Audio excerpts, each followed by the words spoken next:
Hello friends, स्वागत है आप सभी का हमारे चैनल जीएस स्टडी गार्डन पर। जैसा कि आप लोग जानते हैं कि हमारे चैनल पर सी टेट का डेली प्रैक्टिस सेट कराया जा रहा है, जिसमें आप लोगों को सभी विषयों का जो भी सी टेट में आते हैं पांचों विषयों का सी टेट का प्रैक्टिस सेट डेली कराया जाता है।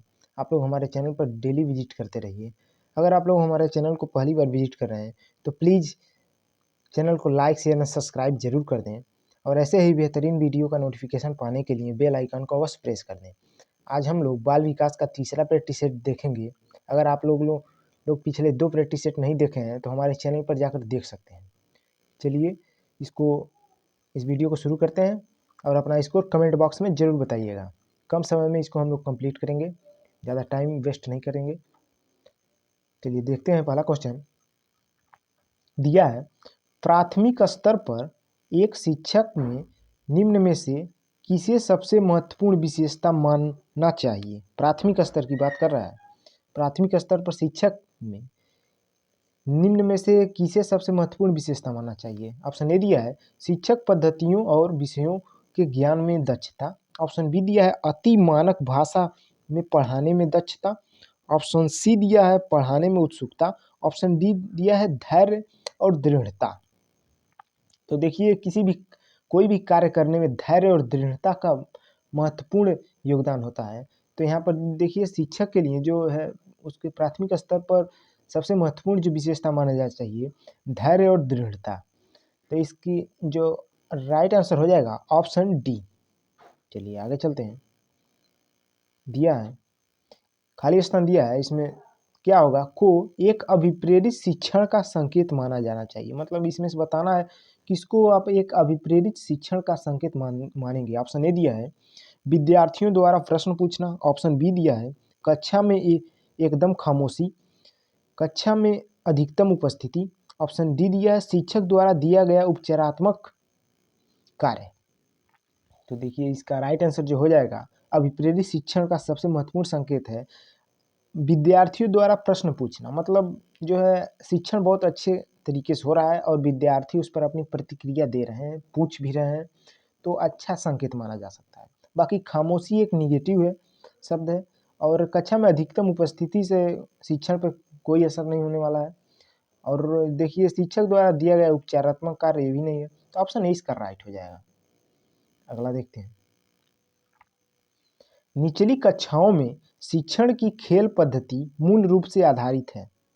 निचली कक्षाओं में जो है, कहने का तात्पर्य प्राथमिक कक्षाओं में खेल पद्धति किस पर आधारित है।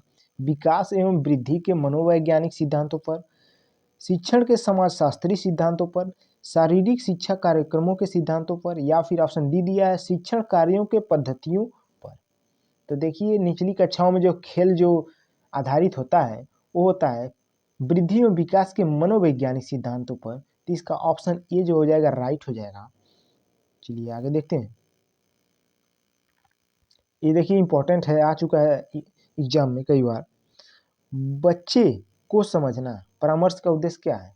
बच्चे को समझना, बच्चे की कमियों का कारण पता करना, बच्चे को समायोजन में सहायता प्रदान करना, या फिर ऑप्शन डी उपरोक्त सभी। तो देखिए, परामर्श का जो है सभी उद्देश्य हैं, तो ऑप्शन डी इसका हो जाएगा राइट आंसर। चलिए अगला देखते हैं। दिया है बीजों का अंकुरण संकल्पना के शिक्षण की सबसे प्रभावी पद्धति है। मतलब बीजों का अंकुरण अगर आप लोग पढ़ा रहे हैं कक्षा में, तो किस प्रकार पढ़ाएंगे कि सबसे प्रभावी पद्धति होगा, ये बताना है। श्यामपट्ट पर चित्र बनाना और वर्णन करना, बीज की वृद्धि के चित्र दिखाना, विस्तृत व्याख्या करना, या फिर ऑप्शन डी दिया है विद्यार्थियों द्वारा पौधे के बीज बोना और उनके अंकुरण के चरणों का जो है अवलोकन करना। तो देखिए, इसका राइट आंसर हो जाएगा ऑप्शन डी, विद्यार्थियों द्वारा पौधे के बीज बोना और उसके अंकुरण के चरणों का अवलोकन करना। क्योंकि विद्यार्थी जब स्वयं करके जो सीखता है वो अच्छी तरीके से सीखता है, कभी नहीं बोलता। तो इसका राइट आंसर हो जाएगा ऑप्शन डी। अगला देखते हैं। अगला है जब बच्चा फेल होता है तो इसका तात्पर्य है। बच्चे को प्राइवेट ट्यूशन लेनी चाहिए थी, व्यवस्था फेल हुई, बच्चा पढ़ाई के लिए योग्य नहीं है, बच्चे ने उत्तरों को सही तरीके से याद नहीं किया। तो देखिए बच्चे का फेल होने का सबसे महत्वपूर्ण जो कारण होता है वो होता है व्यवस्था फेल हुई। ऑप्शन 20 का राइट हो जाएगा।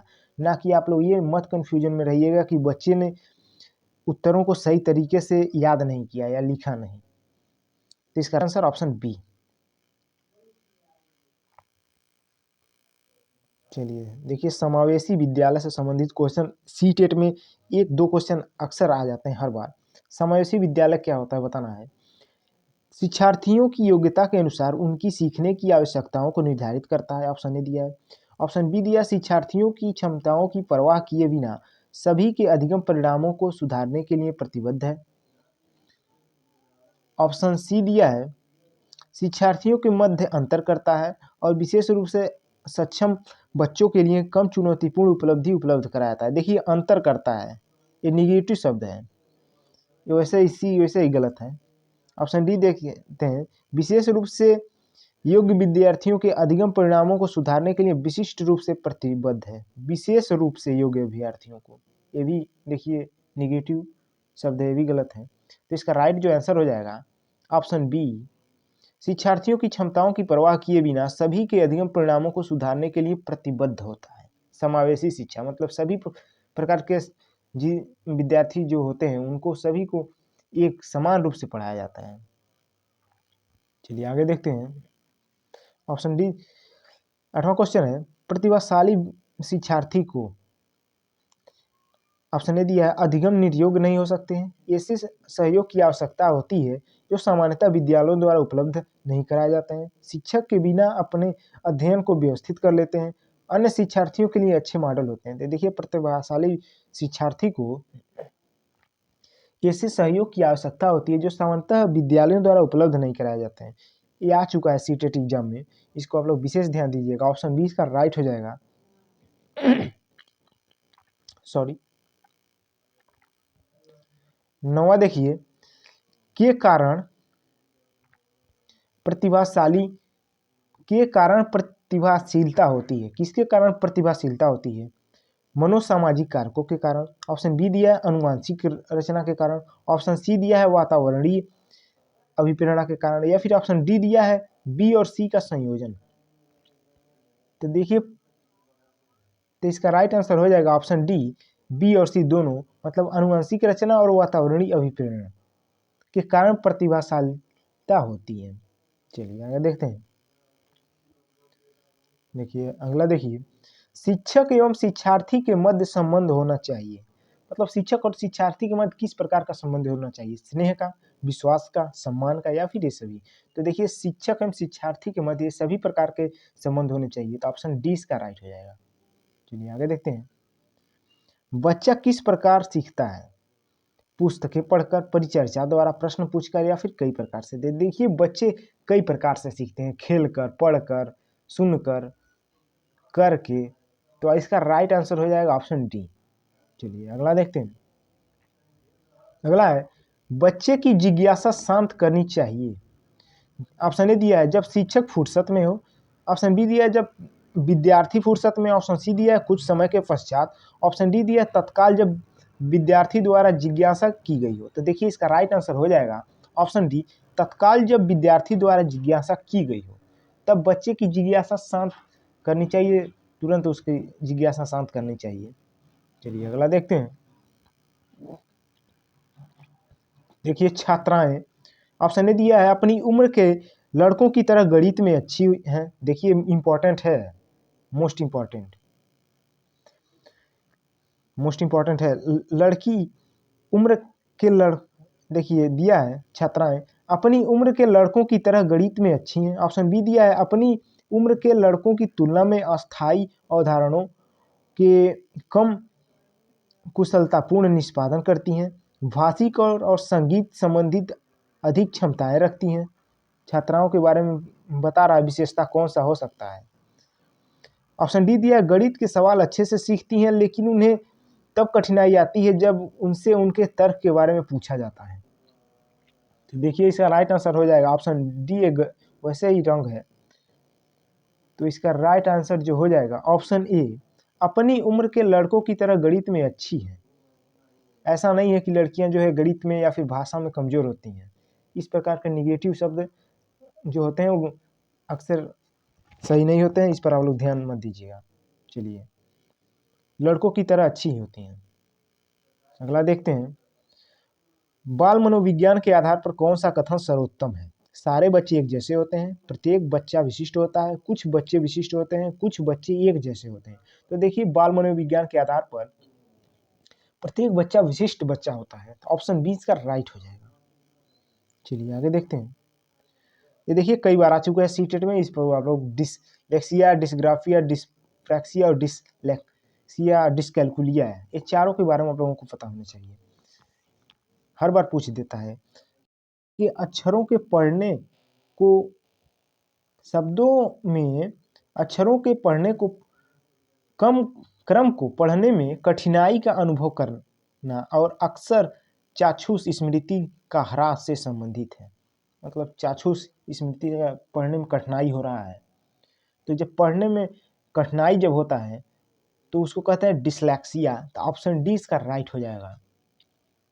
चलिए अगला देखते हैं, कई बार आ चुका है डिसलेक्सिया, पढ़ने में कठिनाई होता है। चलिए अगला देखते हैं, निम्नलिखित में से कौन सा बच्चों के समाजीकरण के प्रगतिशील मॉडल के संदर्भ में सही नहीं है? इस पर नहीं है तो विशेष ध्यान दीजिएगा। अक्सर सीटेट एग्जाम ऐसे दे देता है, नहीं दे देगा, आप लोग हाँ लगा के चले जाएंगे। पूरा प्रश्न पढ़ना पड़िएगा।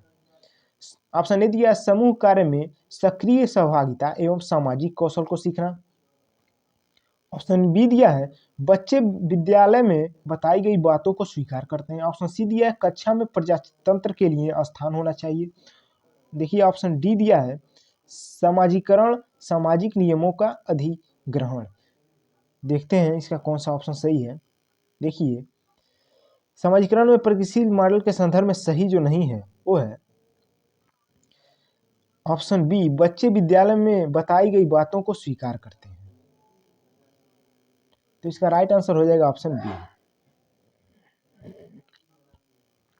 अगला देखते हैं, पुरस्कार एवं दंड है, मोस्ट इंपॉर्टेंट है, सकारात्मक प्रेरक है, स्वाभाविक प्रेरक है, या फिर कृत्रिम प्रेरक है, या फिर अर्जित प्रेरक है? तो देखिए, पुरस्कार एवं दंड जो है वो एक प्रकार का कृत्रिम प्रेरक है, तो ऑप्शन सी इसका राइट हो जाएगा।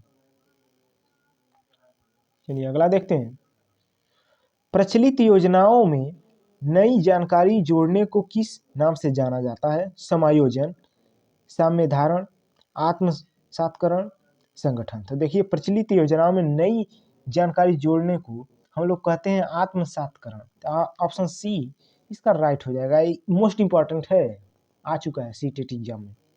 जो हम मोस्ट इंपॉर्टेंट बोल रहे हैं उसको आप लोग विशेष ध्यान दीजिएगा। के अलावा निम्नलिखित अनुदेशात्मक रणनीतियां हैं। किसके अलावा? संदर्भीकृत अनुदेश, ये गलत है। अनुदेश का शिक्षार्थी नियंत्रण उपलब्ध कराने, ये भी गलत है। ऑप्शन सी दिया है, सीखने के दौरान शिक्षार्थियों द्वारा की जा रही गतिविधियों का धैर्य के साथ अवलोकन करना, ये भी गलत है। ऑप्शन डी देखिए राइट है, मूल्यांकन अभिगम, जो कि के अलावा निम्नलिखित अनुदेशात्मक रणनीतियां हैं। बाकी ये सब अनुदेशात्मक रणनीतियां हैं और मूल्यांकन अधिगम नहीं है, तो इसका राइट आंसर ऑप्शन डी हो जाएगा। चलिए अगला देखते हैं, शिक्षक को ज्ञान होना चाहिए। शिक्षक को किसका ज्ञान होना चाहिए? अध्यापन विषय का, बाल मनोविज्ञान का, शिक्षा संहिता का, या फिर अध्यापन विषय एवं बाल मनोविज्ञान का? तो देखिए इसका राइट आंसर हो जाएगा ऑप्शन डी, शिक्षक को अध्यापन विषय तथा बाल मनोविज्ञान के बारे में जानकारी होना चाहिए, तभी वो बच्चों को अच्छे से पढ़ा पाएगा। चलिए अगला देखते हैं, अगला देखते हैं, देखिए दिया है, समस्या समाधान क्या है? लक्ष्योन्मुखी नहीं है, एक कौशल नहीं है जो सीखा जा सकता है और जिसका अभ्यास किया जा सकता है। ऑप्शन सी दिया, संख्या संबंधी योग्यता के बारे में। ऑप्शन डी दिया है, देखिए, समझ और क्रमिक चरणों के प्रयोग पर आधारित नहीं है। तो देखिए जो है समस्या समाधान जो है एक कौशल नहीं है जो सीखा जा सकता है और जिसका अभ्यास किया जा सकता है, तो इसका राइट आंसर ऑप्शन बी, बाकी सब सही है। बाकी सब गलत है, ये सही है। चलिए अगला देखते हैं। देखिए दिया है, थॉर्नडाइक के व्यक्तित्व के वर्गीकरण का आधार है। इंपॉर्टेंट है, मोस्ट इंपॉर्टेंट। व्यक्तित्व के वर्गीकरण से सीटेट एग्जाम में हर बार आ जाता है।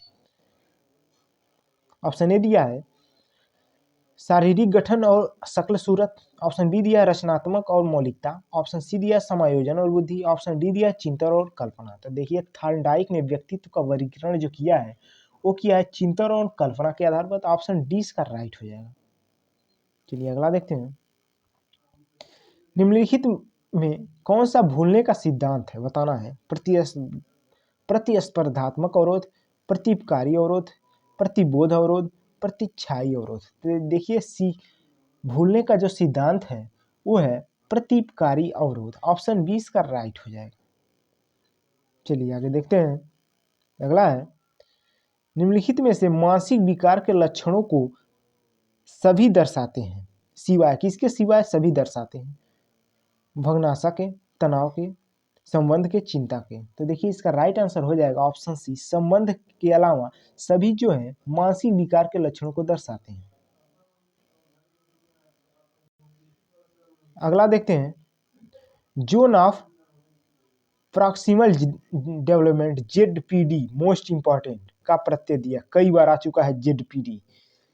जोन ऑफ प्रॉक्सिमल डेवलपमेंट हर बार आता है सीटेट में, इसको आप लोग मान लीजिए, देख लीजिए आप लोग पेपर प्रीवियस भी, उसमें मिलेगा आप लोगों को जेडपीडी से संबंधित क्वेश्चन, वंडूरा द्वारा, पियाजे द्वारा, स्किनर द्वारा या फिर वाइगोस्की द्वारा। तो देखिए जेडपीडी जो है वो संबंधित है वाइगोस्की द्वारा। ऑप्शन डी इसका राइट हो जाएगा। अगला देखते हैं, शिक्षा का उद्देश्य। शिक्षा का क्या उद्देश्य है? अच्छा नागरिक बनाना, ऐसी व्यक्तियों का निर्माण जो समाज के लिए उपयोगी हो, व्यवहारिकता का निर्माण करना। ऑप्शन डी दिया है उक्त सभी। तो देखिए शिक्षा का जो उद्देश्य होता है वो होता है, ये सभी है, अच्छा नागरिक बनाना भी, ऐसे व्यक्तियों का निर्माण करना जो समाज के लिए उपयोगी हो, और व्यवहारिकता का भी निर्माण करना। तो इसका राइट आंसर ऑप्शन डी हो जाएगा। चलिए आगे देखते हैं। अगला है, प्रोजेक्ट शिक्षण विधि किससे संबंधित है? इंपॉर्टेंट है प्रोजेक्ट शिक्षण विधि। फ्रोवेल से, जॉन डीवी से, आर्मस्ट्रांग से या फिर मैकडूगल से। तो देखिए प्रोजेक्ट शिक्षण विधि जो है वो है जॉन डीवी से संबंधित। ऑप्शन 20 का राइट हो जाएगा। अगला है, निम्न में से कौन पियाजे के अनुसार बौद्धिक विकास का निर्धारक तत्व नहीं है? देखिए फिर नहीं है। सामाजिक संरचना, संचरण, अनुभव, संतुलिनीकरण, इनमें से कोई नहीं। देखिए जो पियाजे के अनुसार बौद्धिक विकास का निर्धारक तत्व नहीं है वो है ऑप्शन ए सामाजिक संचरण। राइट आंसर हो जाएगा ऑप्शन ए। बाकी ये सब हैं, ये नहीं है। ऑप्शन ए इसका राइट हो जाएगा। अगला देखते हैं, आप किसी कक्षा में पाठ पढ़ाते हैं और एक विद्यार्थी विषय के असंबद्ध एक प्रश्न पूछता है तो आप क्या करेंगे? अगर आप क्लास में पढ़ा रहे हैं तो कोई विद्यार्थी है आपसे आपके सब्जेक्ट से हटकर प्रश्न पूछ रहा है तो आप क्या करेंगे ये बताना है। उसे असंबद्ध प्रश्न पूछने की अनुमति देंगे, उसे असंबद्ध प्रश्न पूछने की अनुमति नहीं देंगे,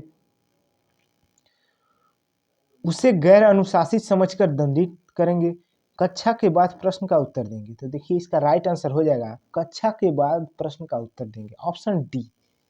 इस प्रकार का क्वेश्चन कई बार आ चुका है प्रश्न पूछने से संबंधित, आप लोग इसको अच्छे से देख लीजिएगा, ये मोस्ट इंपॉर्टेंट है। इस प्रैक्टिस सेट का लास्ट क्वेश्चन है। आप लोग अपना स्कोर कमेंट बॉक्स में ज़रूर बताइएगा, और प्लीज़ अगर चैनल को सब्सक्राइब न किए हो तो सब्सक्राइब जरूर कर लीजिएगा, क्योंकि डेली आप लोगों के लिए ऐसा ही बेहतरीन वीडियो हम लाते रहते हैं। बच्चे के उचित विकास को सुनिश्चित करने के लिए उसका स्वस्थ शारीरिक विकास एक महत्वपूर्ण पूर्व आवश्यकता है। ये कथन है किसका है? गलत हो सकता है क्योंकि विकास नितांत व्यक्तिगत मामला है। देखिए अगला है, सही है क्योंकि विकास क्रम से शारीरिक विकास सबसे पहले स्थान पर आता है। सही है क्योंकि शारीरिक विकास के अन्य पक्षों के साथ अंतर संबंधित है। ऑप्शन डी है गलत है क्योंकि शारीरिक विकास के अन्य पक्षों को किसी भी प्रकार से भी प्रभावित नहीं करता है। तो देखिए जो प्रश्न पूछ रहा है कि बच्चों के उचित विकास को सुनिश्चित करने के लिए उसका स्वस्थ शारीरिक विकास एक महत्वपूर्ण पूर्व आवश्यक क्यों है? तो इसका राइट आंसर हो जाएगा ऑप्शन सी सही है, क्योंकि शारीरिक विकास विकास के अन्य पक्षों के साथ अंतः संबंधित है। मोस्ट इंपॉर्टेंट है प्रश्न, तो अच्छे से देख लीजिएगा। ऑप्शन सी इसका राइट हो जाएगा। चलिए आप लोग अपना स्कोर कमेंट बॉक्स में जरूर बताइए। वीडियो देखने के लिए आप लोगों का बहुत बहुत धन्यवाद।